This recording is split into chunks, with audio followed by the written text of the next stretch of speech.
My name is Laura Clark, And I'm Taylor Strang. and you're listening to Blood Spill.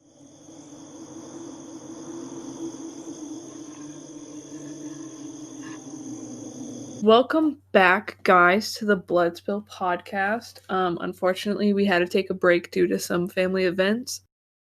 But other than that, we're back. We're gonna try to keep a good schedule going. Hopefully, other things won't pop up. But with today's, Okay. huh?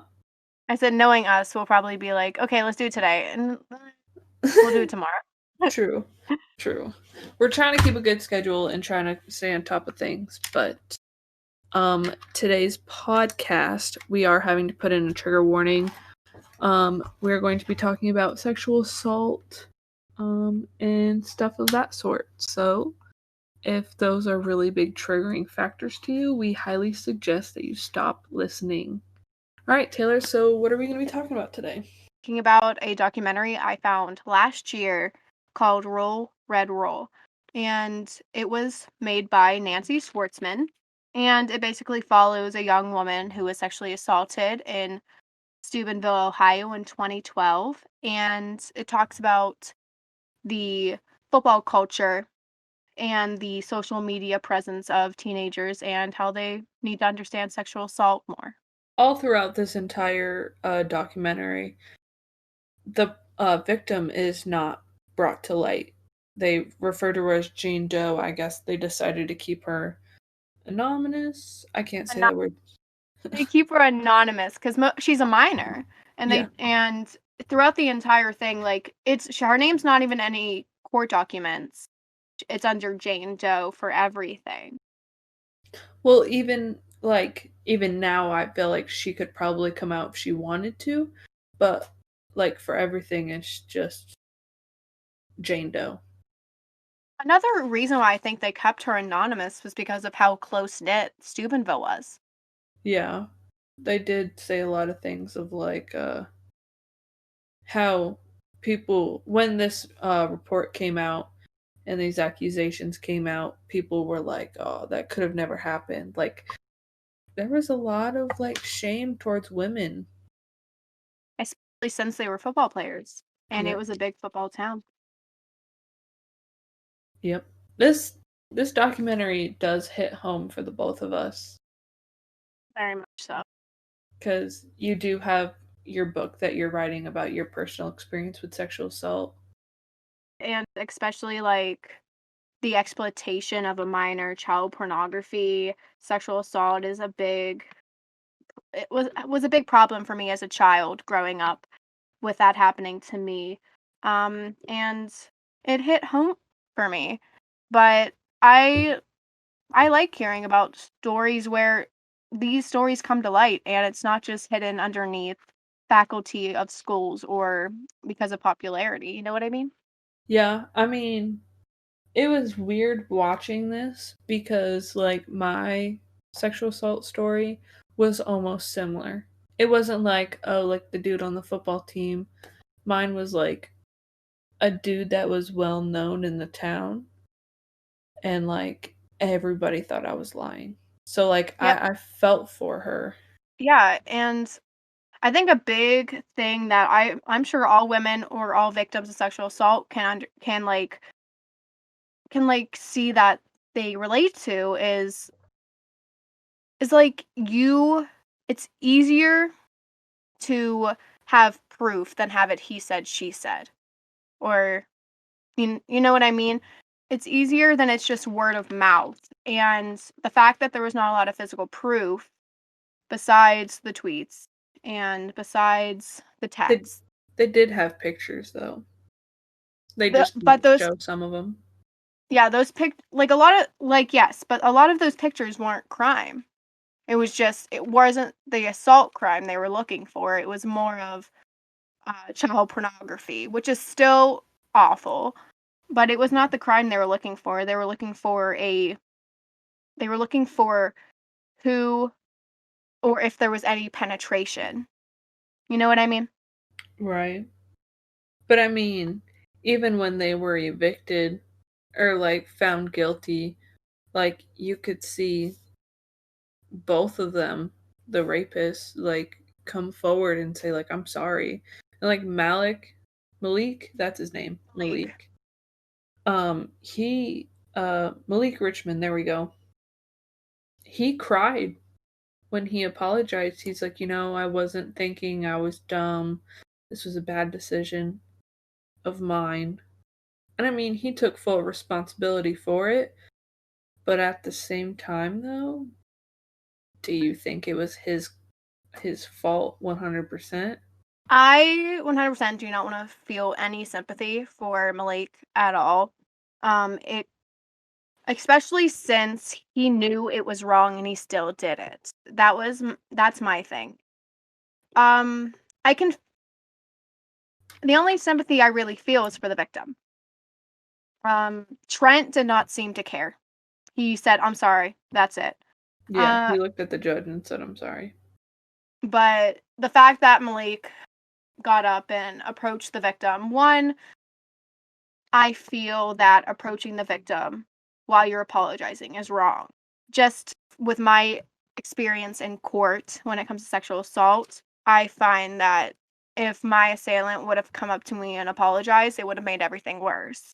Maybe at the time, yes, for me, but like now, that's all I want.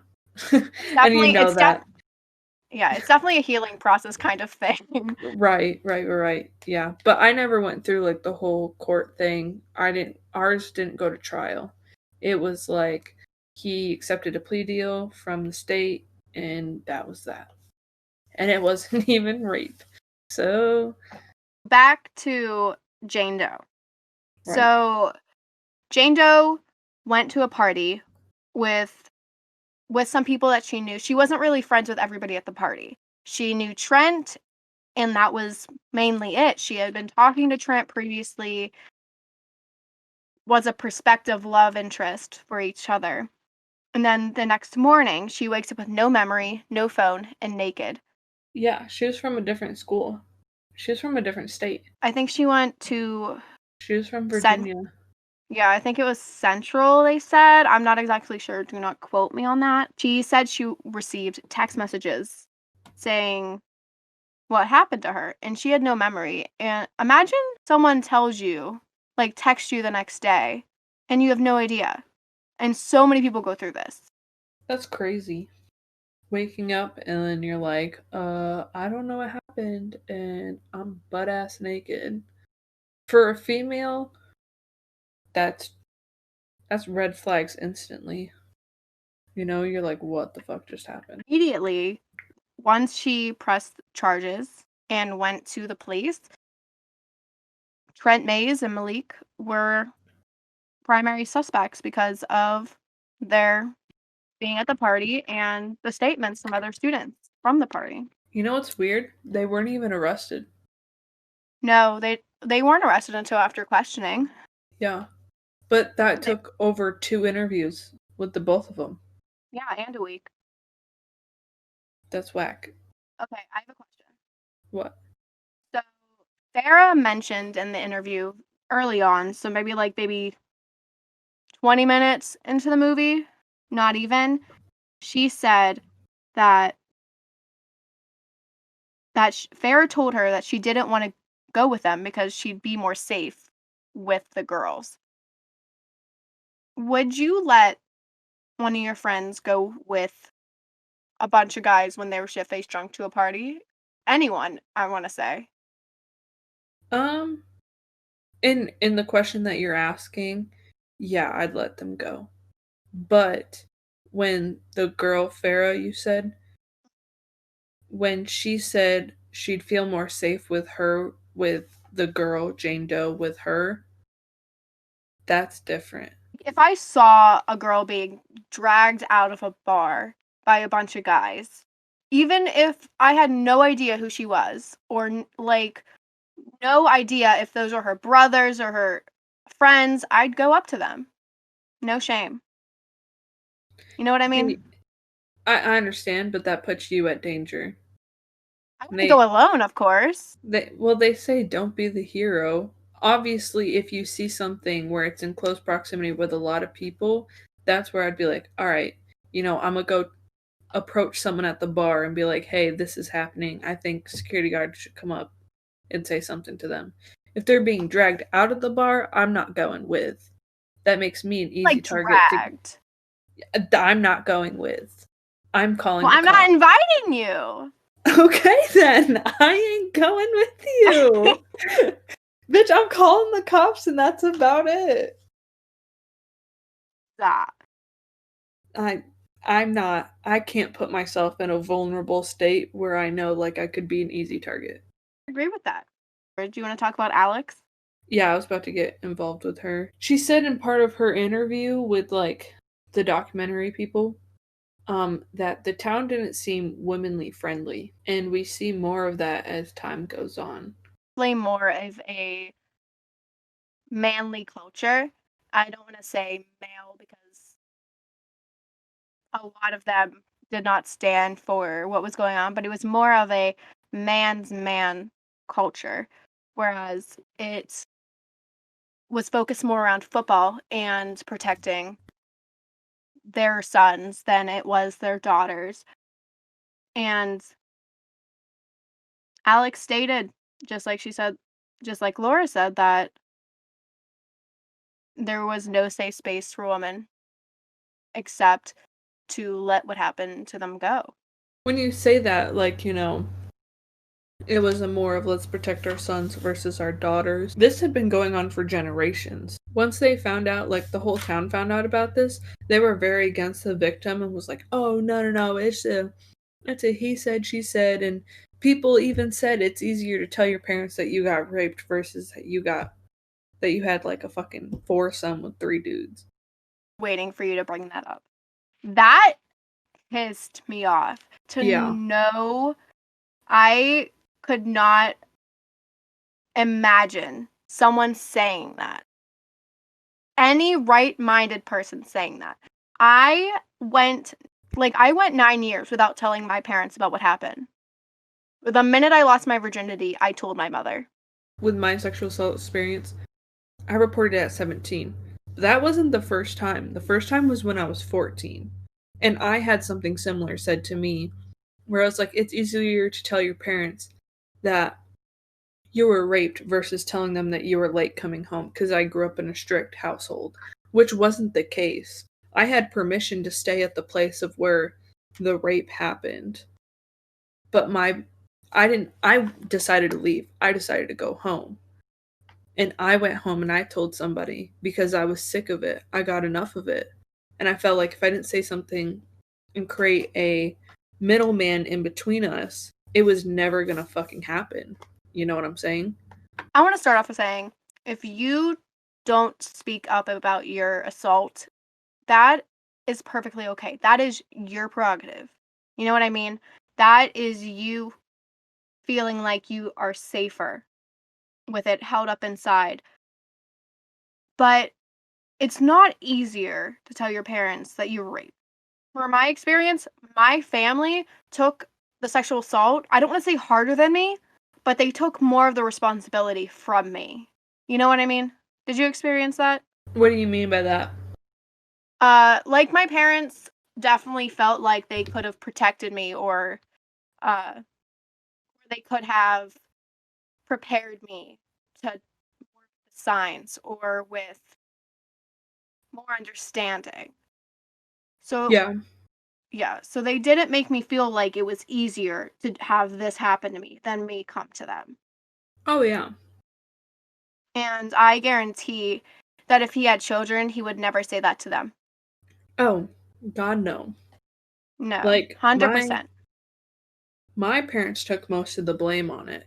Where they're like, we really trusted this guy where we really shouldn't have, because I had very, very, very strict parents where it was like, you need to tell me where you are, when you're leaving, where you're going next type thing, what time you have a time that you need to come home. And with them, with this certain person, they gave me more lenient of times of being like, okay, you can spend the night, but you have to sleep on the couch, blah, blah, that type of thing. And like this person was the only person that they trusted of me being alone with. Before it was like supervised dates, it was supervised visits type thing. And, the one time they thought this was just like a one time thing. And I eventually told them, I was like, no, this had been going on for 4 years. My mom felt really bad that she allowed him to stay around. And she didn't even see the flags of like me trying to ask for a way out and to be like, quit letting me go over there with him, you know? And another thing that and I want to say all women experience, is seeing the quote, "You should see what she posted or what she wears." And the fact that people slut shame for what you wear, or that if you went to a party, or what you post on your Instagram. Obviously, this documentary was recorded. Well, most of it was recorded in like 2012 when it all happened. Where they're like, oh, you should see this. But today's society, that would not go over well. 100% not. Another thing that like I noticed was the tweets, and how the tweets that were being said would not go over at all in today's society. How disgusting they were. Saying stuff like, "There's a dead body in the Ville," or tweeting stuff like, "That girl was so raped," or "You don't need foreplay with a dead girl." Would never. I can't imagine someone ever saying that. And the disgust that I got from that was overwhelming. It was really disturbing, that entire YouTube video. Yes. What also was disturbing was so like you're saying, the tweets of Cody Steitzman, I think his name was. Yeah. He was posting tweets saying like she's sloppy. He's the one that posted the Instagram picture of holding her by her wrist and the other dude holding her ankles, and he captioned it sloppy. And he also tweeted, "I have no sympathy for whores." And that just kind of takes it a little bit too far, whereas like she's not a whore, homie. Like You're just a rapist. Irrelevant of what she did on the side or what y'all didn't fucking see because none of y'all knew her, doesn't make her a whore. Away from that, for those that don't know the entire, I'm sorry, I should have done this earlier. For people that don't know the timeline or what happened, so there was a party in Steubenville. It was at a girl named Cammy's. Jane Doe and Trent were there. They saw Malik. Jane Doe got drunk and went to Jake's party, which is party B. They were like close in proximity, so they just went over there. And as soon as they got to Jake's, they started drinking more and more, and they made sure that Jane Doe was completely out of it. Cue the picture of the boys holding her up that Jake had posted. They then decided to go to C, which was Anthony's house. So they went to Anthony's house in his rec room, and that's where the assault occurred. Where there was some explicit stuff where we're not going to go into detail about, because we don't know the true facts. None of it was like exactly said, and we don't want to make false accusations. Also, it's just too much that I don't want to put out there. But that's where she did wake up naked and whatnot. She did throw up at Party B's place. I remember that. And then she threw up at Party C's house, Anthony's house. That's what Anthony said. And he said that he had to clean it. Anthony was... I don't know how I feel about Anthony. I don't, because there's like parts in the documentary where I'm like, did you take part in this? Why didn't you stop it? Yeah, I know, but like when he was interviewing, he was like, I took pictures to show my dad because I was mad at Trent and I wanted my dad to see it. Why didn't you say that in the first interview? Why didn't you just say, hey, Trent did this. I know he assaulted her. This is what he did, and that's why we can't think of what he's saying as facts, because he really didn't provide any true information besides the pictures that he had took. He took those pictures, he sent them to Trent, and then Trent was the one distributing them to everybody. Solicited. unsolicited child pornography. Let's just get that out of the way right there. And that's another thing that young adults don't know. If you have a picture of, if you're 18 and you have a picture of your like 17 or 16, not 60, wow, 16-year-old girlfriend or boyfriend on your phone, that's child pornography. Let me just state that. If you send nudes of another person to other people without anyone's permission, that is sexual assault. And a lot of people don't know that. So, I want to talk about this one thing in the documentary. It goes to this interview of these two girls, flashback to the fucking side bangs that we all used to have. Jesus, I hated them. I don't like to hate children.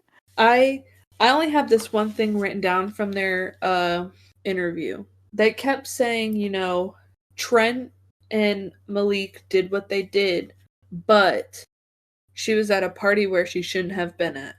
Which is like, no. That's where you need to stop at the but. There is no but. Trent and Malik did what they did. It's not her fault. She didn't do jack shit. Really wrote sheltered children, ugh.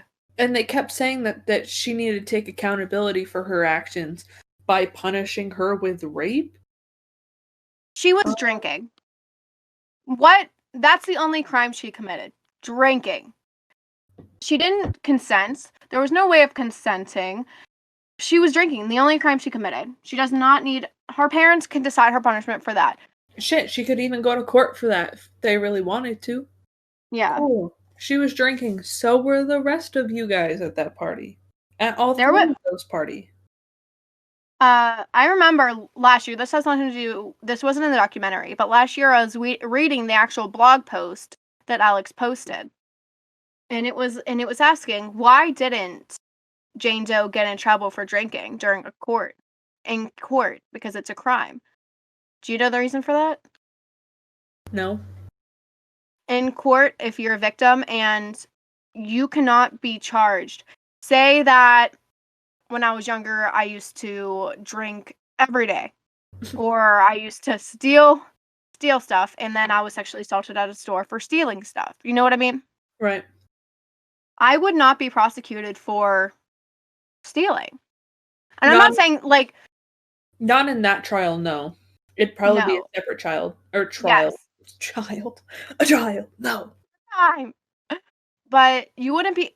It would be a separate court case, and they decided not to press charges because of how traumatizing it was, and how Alex said it in the reply to the blog post was, she learned her lesson not to trust men when she's drinking. Obviously, in this stance, it was males against females, and we all know that females don't get, like, it's not just females that get raped, males do get raped too. About the coach, I've hated the man, and I just want to put that out there. I hate him. And I think he was the coach that got charged in the end. He definitely knew that they had done that. So he was brought in for questioning, and they were told that the coach was in charge of the discipline, which is a conflict of interest 100%, because sports to Steubenville was like a brotherhood. The football was a huge part of the culture in the town. And it was said that when Trent and Malik got arrested, they were only focused on the loss of their players, not that, the players on the team had committed a crime. And he said he was going to suspend the boys for drinking, but didn't because they were being harassed because of the case. Oh, boo fucking who? And the officer kept bringing up, oh, rape. Like, do you think it was rape? Like, what, did they tell you that they raped her? He asked the officer to use a different word for rape because he didn't like that word. What else is he supposed to say? You don't like that word, but you're going to allow your players to do it? Sexual assault. That's another word. True. Words. He wouldn't like that. Too many syllables. I mean, it's true. You know, he sat there and he made up this whole... We don't know if it's a made-up story, but, you know, it really seemed like he was trying to protect his team. Fast forward a little bit to Christmas Eve. Yeah. they like hacked the school website. Anonymous did. The infamous Anonymous. Right. Hacked the school website in a purge mask. Is that what those are? The purge masks? No, they're called anonymous masks. They're Anonymous is like a group of people that stand for equality and basically they put themselves in situations where they are the justice system. Oh. They're really cool. You should check them out. I've always just called them like the purge masks. No, they're called they're literally called anonymous masks. They're from I forget what the movie's called. Shit. They're from a movie. I'm gonna go insane trying to figure it out. Well, so someone hacked the school's website and posted a video of them saying what the football team did to Jane Doe. And then it was posted on YouTube as well, where this video of Mark, is that the kid's name? Yes. It Mark, was yeah. Mark Cole. I'm pretty sure Anthony was recording, right? Yeah, it was Mark, Anthony, and Evan. And Mark kept saying disgusting jokes about Jane Doe being raped. He didn't say Jane Doe in specifics, but he was saying, oh, he was raped like one of. What he said was, she's deader than OG's wife. They raped her quicker than Mike Tyson raped that one girl. I said stuff like that on the YouTube video. And that got leaked to everywhere. And that's Anonymous puts that. Right, and that's where it pretty much got to the point where I was like, okay. Like, game on. And Anonymous definitely, like, because Anonymous found it because the New York Times got a hold of it. Because Alex posted it first, and then it got to the New York Times, and then it got to a local Ohio newspaper that it got to the Plain Dealer, which was written by Rachel Dissel. It started getting national news coverage, and as it got more and more coverage, survivors started to speak out at the anonymous protest at the county jail. Man. And when they were all telling their story, I had cold chills all over my body. I had goosebumps. Fully sobbing the entire time. And the way that the masks were so important, because it wasn't them taking off their anonymous masks to speak up. It was the fact that they were taking their masks off and showing that this actually happened, that this happens in Steubenville. This isn't just a one-time thing where it happened. And a lot of them, I noticed, were football players. Right. Yeah, a lot of it was. And after national coverage, the protest, it started getting even international. They were putting different languages, voiceover, over the videos of what happened in the basement. Question for you, though. What? So Alex said that her writing what happened to Jane Doe, she worries that she's making Jane Doe relive it. Do you think speaking out for victims makes them relive it, or do you think it makes them believe that they're stronger? For me, because I can't talk on other people, but for me personally, I think like what you're doing with your story and you give an option for victims to talk out about it. I mean, I appreciate that to a whole nother level extent because I felt like I've been always like kept closed off, not allowed to talk about it type thing. You're only supposed to talk about it behind closed doors with your therapist or shit like that, or like with family members. So the fact that somebody else could see my story and make a difference out of it, for me, that's huge. And it's not like people know her name. Like you and I don't know her name. I mean, obviously it did get passed around the town because, word spreads. But you and I don't know who she is. Her name gets out and it starts an entire fire again. You know what I mean? And that's what I think a lot of people are at fault for. Because I know a lot of people during the trial were just putting her name out there, saying this is what happened. And especially the people that were friends with the assailant. And I didn't appreciate that at all.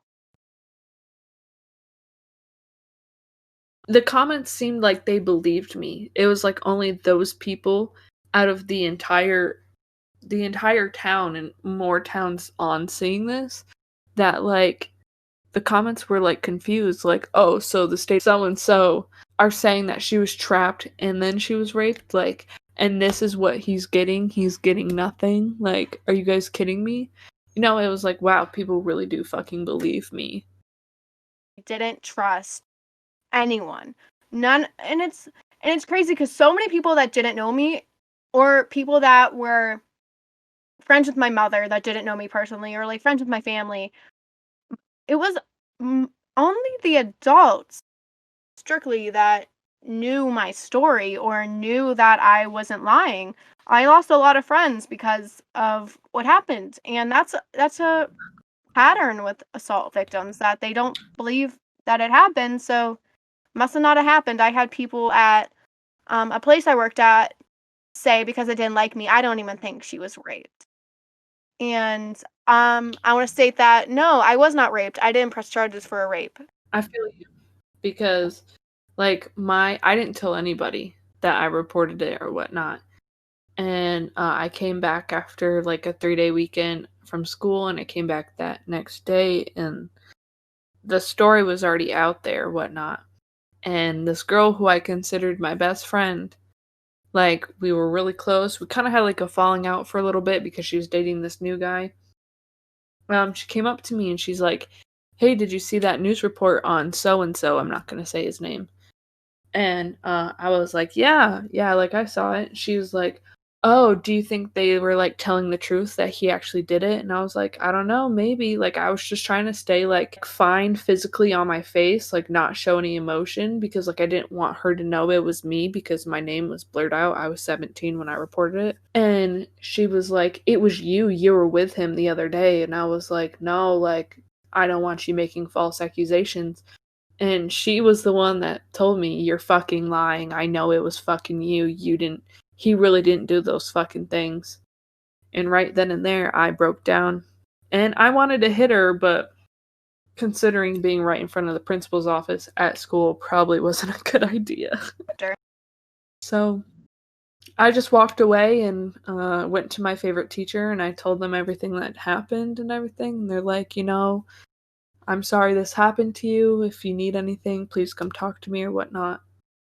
But it was that's one of the things where it's like, wow, I put a lot of trust in you as a friend and you betrayed me like that, okay? You know Yeah, what I'm saying? definitely. Like I said, it's a pattern, and you're not at fault. You know what I mean? Right. So March 2013. Let's just say that the assault took place in August of 2012. So, August yeah, August 2012. of 2012. That's when the assault took place. And nearly a year later, the trial starts, which is normal. It takes a really long time, Yeah. especially for a jury trial with no plea deals. So it comes Yep. out that Mark Cole, Anthony Craig, and Evan Westlake, because of their evidence to the court, they were given immunity. And I want to say I do not know if this is fact. I do not know. I just want to state what I heard in the documentary. This is not fact. It said that Malik had done something and Trent had done something to her twice. And this is a fact. This part is a fact. Trent had distributed child porn. No, both. I mean, both of that is fact. Factual. It's on Wikipedia. I don't find Wikipedia Hmm. BS. I mean, no, that's what they got convicted of. Convicted of what, sexual assault? Because I know Malik was convicted of sexual assault, correct? Yes, so it says on Wikipedia, judge set a minimum sentence of 1 year for Richmond, who was found guilty of penetrating the girl while she's unconscious. Mays, who is Trent, was found guilty of penetrating the girl while she's unconscious and disseminating pornographic pictures of her, was given a minimum sentence of 2 years. And this goes about what we were talking about earlier. I think they should have got more. And the fact that they didn't go, they were underage too. So they went to a juvenile Yeah. detention. It's okay. Dyslexia is a real problem in today's society. Can we talk about Sean McGee? Do you remember him in the Yeah. documentary? Loved him. I didn't love him, but I liked what he said. Is he the detective? No. The lead detective? He is the football player that spoke out against them. Oh, yeah. He was like, in the video, in the YouTube video, he was like, they raped a girl. They both raped a girl. That's not funny. He knew what happened was wrong, and like when he was earlier in the documentary, he was saying some stuff, which I think he was just environment of the town that she was drunk and it happened. But you find out that he actually, because I had no idea it was him. Like, you can hear this voice in the video multiple times before they even have this interview with Sean at the end. Right. And you can't tell it's him. You can just hear, they raped a girl, and you're thinking, oh, they're joking about it. But it comes to light in the end that it's Sean, and he's like telling them off, like, do not do this. And a text popped up from Sean to the group chat that they had, and it was like, that was fucking disgusting. I'm gonna beat the fuck out of Trent. Like, that was fucking disgusting. You're gonna go to jail. You're a felon. And I was like, okay, Yeah. Sean, like, pop off, pop sis. off. Thank you for being the one good man in Steubenville. No, for real. Like, and he even had to testify in court, and he's like, I was afraid of losing a lot of friends, but they knew that's what the truth was. Yeah. They knew what they did was wrong. And honestly, I think that a lot of their friends stood with them because they were like, I don't want to lose this person. Like, they were popular. Trent was the quarterback. Obviously, we could tell Trent was the orchestrator of everything. He was. And 7 months after the trial, it comes out that the superintendent, 2 of the football coaches, and the principal had charges filed against them because of another rape that happened 5 months before Jane Doe was raped. It's fucking ridiculous. And they tweeted about it in April. You are causing yourself to do things back to back because you think you can get away with it. And then you have the audacity to tweet about it. And that's why the adults and everyone got in trouble for it. Yeah. If I have a son and I ever see those tweets, I'm driving him to the police station myself. And I'm saying, my son did this. Here, I'm going to print out all the tweets, give them to the detective. I will never. No, scratch that. My son will be educated on what's right and what's wrong. And and another thing that was put out earlier is how people had multiple like accounts. Like we have Finstas and regular Instagrams. Well, yeah, that's how it was though. You had a Facebook or like a social media where like mommy and daddy saw it, and then you had something else. Like mine was Facebook. Like mommy and daddy saw Facebook, and then everything else was Twitter. The only thing I was hiding from my parents is, oh, I'm skipping school, I'm smoking. You know what I mean? Like there was nothing really I hid from my parents. So I can't relate to that. Now I have a Finsta. But Twitter was my form of way of shit talking my entire family. Y'all don't go looking at my fucking Twitter now, all right? Y'all get your feelings hurt. On the Instagram, so everybody go check it out if you want to see Laura's drama with her family. And because of, I'm screenshotting them. I'm not even joking. I'm gonna post them on the Instagram. I'm gonna send them to your mother. What are you saying? You're gonna hide things? You don't even follow me on Twitter. That says something. I was looking for your Twitter. Fun fact. Anyway, I was trying to stalk you. Anyway, in court, there was one school official that resigned, 2 completed community service, and 1 was convicted with a brief sentence in jail. And I want to say that it was Reno. I'm hoping that it was Reno, but I don't believe so. I think it was the principal. Yeah, I have no idea.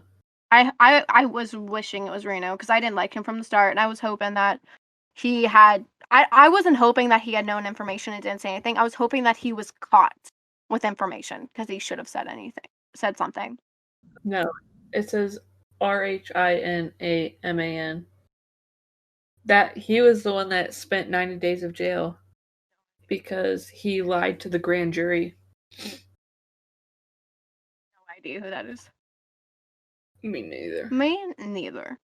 It was like word of mouth going around that Trent were the ones that had raped the girl, and she was only 14 at the time and didn't come out until after the trial was done with Jane Doe. But Trent and Anthony, they were not charged for the assault that happened in April to the other unnamed victim. It's honestly scary because they were only, 2 years older than us at the time? About 2 or 3 years older than us. When? 2012? 2012. Like, they said they were 15? No, I think they were like 16. Oh, well, 2-3 years older than us. Because I was Yeah. 13. And Right. Yeah, I was 13 as well. yeah. So it's like it's scary because it's like this could have happened to me.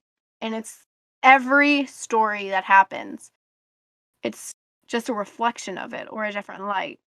And I think a big issue for the entire world to even look at is victim blaming and slut shaming, which was prevalent in that time period. I want to say I said time period as if 2012 wasn't just like 9 years ago. Yeah, so fucking crazy. But I think that slut shaming, victim blaming is not approved of in this society anymore. And the thing is, it's like, it doesn't matter what she was wearing or if she did consent to it at first. You know, if she was saying, you know, I said no, I was not able to consent at the time. You know, earlier in the night, she could have been like, oh, hell yeah, I want this to happen. But later on throughout the night, you know, shit hits the fan. She's blacked out drunk. And they said that they were fucking a dead body. She was lifeless. She was more dead than Kaylee Anthony. That's rape in itself. You are not able to consent at that point. That's a no-go. You can say no at any point during sex. You know what I mean? Right. And it doesn't even matter if you're married to the person or not. If you're married, if you're in a really long-term relationship, if you even promise them sex.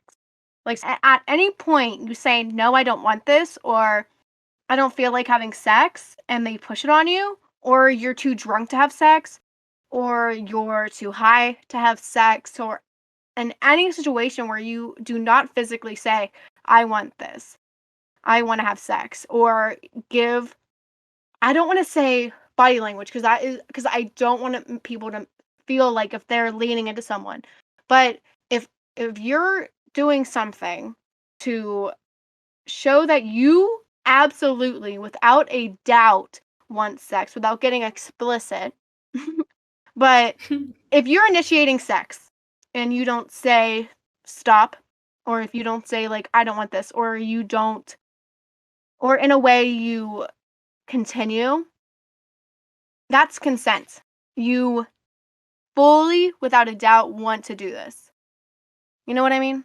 Does that make sense? But to an extent. But if someone says, hey, do you want to have sex, and you don't respond, that's not a yes. So that's not giving consent. And obviously, we're not sex educators or anything like that, so. We're just women with experience. But if you have to question whether she consented or not, or he consented or not, you probably shouldn't be doing it. Right. Just stop. Take a minute. Think about it. You know, talk with your partner about it. Be like, hey, are you okay? Are you comfortable? Can I grab you a snack? Communicating about sex is so intimate. You know what I mean? People think it's like so funny. They're like, oh my god, like, and then sometimes when you like actually do just open up and talk about it, you're like, wow, you know, there's a lot more to this than what I think there is. So that's pretty much the end of the documentary. It was really good. I really liked it. It made me so angry. I watched the entire thing and I was just mad. Why? Was it because of the situation or because of how like it went down? about the situation. You know, a lot of people were victim blaming and all that. And that's what pissed me off the most. It was like, no, you don't even know half of what fucking goes on in these people's heads, and you're gonna sit here and feel for someone that you've never gone through. Shut the fuck up. Just an eye opener. Yeah. Especially for those who've probably never been through it and they could probably see the other side, like, oh, okay, like, you know, they admitted of doing it and maybe I can look at it differently. I hope so. I hope that's what you guys got from it. Exactly. With that being said, I think we'll wrap up. Um, the last thing I want to say for everyone is if you're a victim of sexual assault and you feel like you need to talk to someone about it, there's a confidential hotline, and that's 1-800-656-4673. You can probably, I think you can text or call this number, um, and it's a sexual assault service provider in your area, and they can help you either with reporting or keeping it a non-report, you know, just talking about it, and they can help you go about what you need to do. So yeah. Reach out. Anything else you want to add? Yeah, or you could reach out to just look up your town or your county, look up sexual assault advocates, or if you're a woman, you could look up women's shelters. That includes any type of, if you're a mother, if you're a child, if you are a teen, if you're an elder, anyone, they will accept anyone. Even if you reach out to anyone, they can keep it confidential for you. So just know that you're not alone. Planned Please. Parenthood was a big one for me. I actually went to therapy sessions at a Planned Parenthood, but Really? you could even go out to them and they have counselors there for that. So you're not alone. There's multiple people who have been through your situation, I guarantee. Don't be alone. Reach out. Find a safe space for you and a way to cope with it. And yeah. So other than that, we will hopefully see you guys next week as long as things don't hit the fan. As soon as shit hits the fan, everybody's gonna know. But thank you guys so much for listening. We appreciate it and peace. Bye. Goodbye, Craig. Bye, Craig. Dang. Craig, go the fuck Craig. away.